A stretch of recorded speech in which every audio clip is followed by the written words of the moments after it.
Hello guys, welcome to Pronouncist, your pronunciation guide.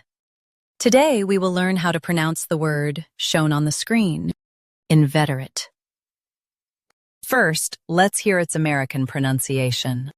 Inveterate. Inveterate.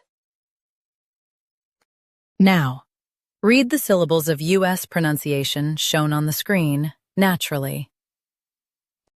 Inveterate. Inveterate. Now, let's focus on British pronunciation of this word. Inveterate. Inveterate. Now, read the syllables of British pronunciation shown on the screen naturally. Inveterate. Inveterate. US un, UK in. Watch TR versus T. Practice repeatedly and you'll soon be able to say this word perfectly. The best way to practice is to repeat the syllable multiple times. The meaning of the word is formal and hard to change.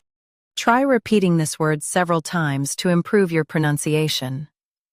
We post daily videos on useful and commonly mispronounced words to help you speak clearly and confidently. Like this video and subscribe to Pronouncist for more pronunciation guides. Thanks for watching us.